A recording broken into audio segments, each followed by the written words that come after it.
What is up, YouTube? What is up, family? What is up, France? We got Elodie what? That's her last name?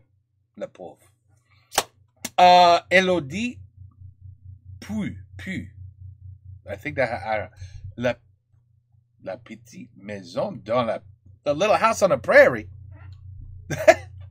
I used to watch that when I was a kid. I come back from school and I would watch it.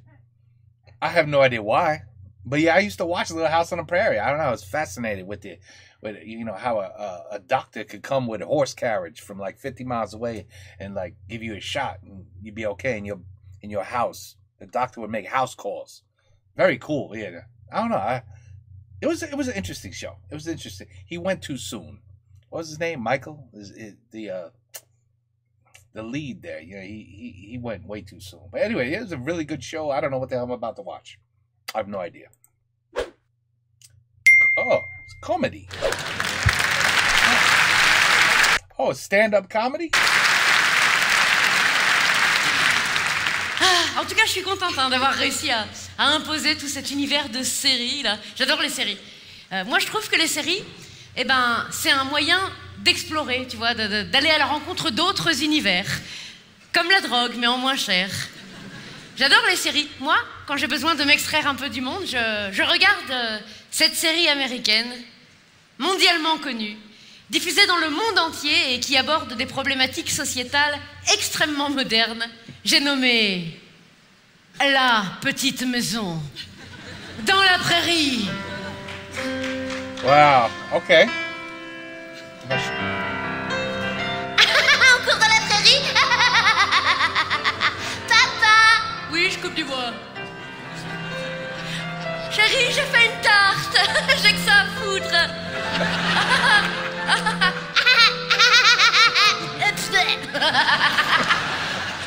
Je voue un culte à La Petite Maison dans la prairie.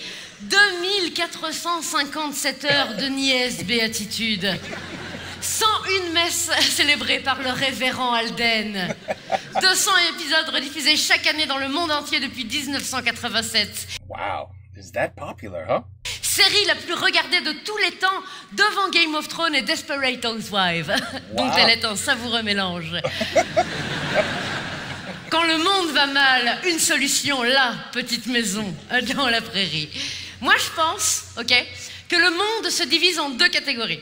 D'un côté, ceux qui n'ont jamais regardé un seul épisode, n'hésitez pas à manifester. À vous manifester. Oh, les pauvres. Et je dis à vous manifester parce que manifester, pour ça, ça sert à rien. Oh, n'a jamais regardé un seul épisode de La Petite. C'est beaucoup trop long. Et d'un autre côté, l'élite, dont je fais partie et qui connaît par cœur. Toi aussi, mais oui, nous sommes nombreux. On connaît par cœur tous les épisodes, bien sûr, je connais par cœur tous les épisodes. Je peux vous dire de quel épisode il s'agit rien qu'aux toutes premières images. Je peux vous dire de quel épisode il s'agit rien qu'à la façon dont Carrie se ramasse la gueule sur la colline. Carrie, la petite troisième de la famille Ingalls. Alors, la famille Ingalls, on les aime, y a pas de problème. On les aime globalement, on les aime individuellement. Mais, et ça c'est très bizarre, pour rien au monde, on voudrait être l'un des membres de cette famille. No. Quoi, le père, Charles, t'as envie, toi, de te lever à 4h du matin tous les matins de ta vie pour aller couper du bois? Traire les vaches, soigner les taureaux, ne jamais se tromper entre ces deux activités? Dis chérie, il n'y aura pas beaucoup de lait aujourd'hui. D'ailleurs, c'est pas comme ça, c'est... Enfin, ouais. Hein? Repeindre les clôtures, réparer le toit, tout ça, c'est avant midi. Hein. Manger un pauvre sandwich au pain, filer travailler dans les champs, rentrer à 18h30 pour manger un ragoût dégueulasse. Et le dimanche, le seul jour où tu pourrais te reposer, mais penses-tu, tu te lèves encore plus tôt que les autres matins pour emmener tout le monde à la messe et chanter avec le révérend Alden. Non, merci. La mère, Caroline, mariée à 14 ans, mère à 14 ans et 9 mois, se lever encore plus tôt que tout le monde pour préparer le petit-déj, torcher les gosses, les envoyer à l'école, débarrasser la table, faire la vaisselle, dépoussiérer le désert culturel dans lequel elle évolue. Hein, parce qu'il n'y a rien à Walnut Grove. Il n'y a rien, il n'y a pas un théâtre, il n'y a pas une bibliothèque. Si, il y a une bibliothèque, elle est en bois, c'est Charles qui l'a fabriquée. Bon. Il n'y a qu'une étagère, il n'y a qu'un livre. La Bible. Mais Caroline n'a pas le temps de la lire, elle doit faire la lessive directement à la rivière, rentrer, préparer le ragoût avant que tout le monde rentre à 18h30, prière, devoir conjugal, dodo, et la messe le dimanche pour remercier le Seigneur de cette belle vie de merde. C'est tellement vrai. Bon, après, il y a les gosses. Leur première fille, Marie. Marie finit aveugle. Marie est aveugle en 1880. Hein. Aveugle en 1880, oh, t'es non essentiel. Aveugle en 1880, on te pousse pas du haut de la falaise, mais on te dit pas qu'il y en a une. On te dit, dis donc, tu connais pas être tard? C'est pas être. Hachement beau à cette saison. Eh, tu feras gaffe, il y a une marche. Bon, quand même, elle se marie. Marie, elle a un môme qui finit en merguez dans l'incendie de l'école pour aveugles. Alors qu'il l'est pas, c'est un petit peu con d'être le seul à pas trouver la sortie quand t'es le seul à voir clair. Le con, celui-là aussi. Leur deuxième fille, Laura, se marie à 16 ans. La vieille fille. Elle parvient à avoir une belle maison, bim, tornade. Ça s'est fait, c'est rangé, c'est plié. Quand t'as Carrie, elle a 2 pieds gauches, je te raconte pas le bordel pour y trouver des godasses. De toute façon, les mômes à l'époque, c'est pas la bamboche. Hein. À 7 ans, ils sont rincés, ils sont vieux, ils sont déjà contents d'être arrivés à 7 ans. C'est pas le cas de 70% des mômes de l'époque. Merci les maladies infantiles. Ah, c'est pas la bamboche, l'école à pied, 18 km. Ton cartable, c'est un seau en inox. T'arrives en retard à l'école, tu te fais frapper. Tu connais pas le leçon par cœur, tu te fais frapper. Tu dis à ta mère que t'as été frappé. Oh, suspense, tu te fais frapper. De toute façon, tes parents l'auraient su, l'instit, c'est ta tante, ils sont 12 dans ce village. Alors 12 dans le village, au niveau des mariages, tu fais comme Thomas Pesquet, t'essayes toutes les combinaisons. Ah, mais bon, au bout d'un moment, ça tourne en rond, un Rubik's Cube de consanguinité là-dedans. Personne ne tombe des nues quand un môme naît avec les neurones en sorbet. Bah moi, mon oncle, c'est ma tante. Bah oui. Ah, au bout d'un moment, ça brasse, qu'est-ce que tu veux que je te dise? Dimanche, il fait beau, on ira être tard. Allez, bim. Tu feras gaffe, il y a une marche. Allez. Oh là là, les pauvres gens, les pauvres gens. C'est tellement vrai. C'est pas la bambeuse. Yeah, it was a little bit exaggerated, the show. Attends, l'école la semaine, l'école du dimanche, le dimanche, les devoirs, les corvées, pas de smartphone pour mettre des photos de la prairie sur Insta. Et la messe le dimanche pour finir en beauté. Non merci, t'as envie de leur dire à tous. T'as envie de lui dire à Charles, mais Charles, enfin! Ne vois-tu pas que tu n'es pas heureux à Walnut Grove, Charles, non? D'où tu perds ta récolte en 2 minutes à cause de la grêle alors que ça fait 6 mois que t'étais dessus et tu dis, ah bah c'est pas grave, j'avais replanté. D'où tu regardes ta maison cramée dans un incendie jusqu'à ce que la pluie arrive, attention, ne serait-ce pas le Seigneur qui nous envoie la pluie et le feu, connard? Qui c'est qui l'a envoyé, Charles, enfin? L'avantage qu'on a sur les arbres, c'est qu'on n'est pas obligé de rester là où on n'est pas bien. Tu prends Caroline et les mômes, tu les fourres dans la chariote et puis tu pars à l'aventure. Quand la vie est dure, Charles, il faut savoir rebondir. Alors pose cette hache, et en parlant de hache, hein, bon, si t'as envie de planter quelque chose, hein, qu'on s'amuse un petit peu. La vieille Madame Olson, la méchante Madame Olson, cette pute. Oui, c'est une famille de putes, l'autre petite pute avec ses tagliatelles sur la gueule, là. Tu les prends, tu les suspends, tu les désosses, ça fait de la viande pour l'hiver et tu te barres.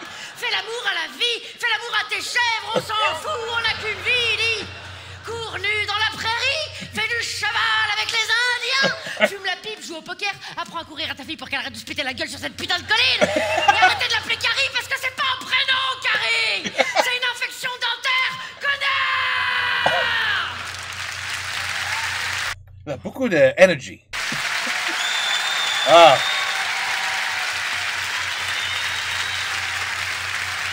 Very interesting show, though. Yeah, Little House on the Prairie. Everybody was so happy most of the time. Wonderful. Hey, she's out of breath. Cette série me détend. Yeah. On voit. Elle est bonne, elle est bonne. Elle est drôle. Elle est drôle. Mais elle parle vite. Très vite. I found myself looking at the lyrics faster than because I was on the third word, and she was already on the second sentence. I mean, woo! Lot of energy. Mais était drôle. A little. I'm surprised. I mean, I'm not surprised. Yeah, I am surprised. I thought that was something that no one would be interested in other than us. It probably had to be hilarious with French subs. Well, no, so the mouth doesn't. When I assume they would speak French in France when they did this show, and then in Spanish and in wherever the hell they played this show. But yeah, I mean, probably the worst life you could think of, right? She's not wrong. She's not wrong. Forget the no internet part. That's fine. It's okay if you have no internet. But I mean, the happiest thing these kids, everybody was happy if they got a pair of shoes. You know what I mean? Like that was like, today you get an iPhone. Over there it was like, oh, shoes. Or gloves. Oh, Mom, how long did you take to make this scarf? Oh, you didn't have to do that. Oh my God, a scarf. It's incredible. Anyway, it was, yeah, I mean, early 1900s. What do you want? What do you want? Life was a bit different back then. But anyway, elle est drôle. Elle est drôle. Un peu trop vite pour moi, parce que mon français, c'est à peu près la merde quand même. Alors, quand elle parle très vite comme ça, oui, j'ai un peu de difficulties. You know what I'm saying? Okay, anyway. J'ai compris. J'ai compris. Take care. Peace out. À la prochaine et bonsoir.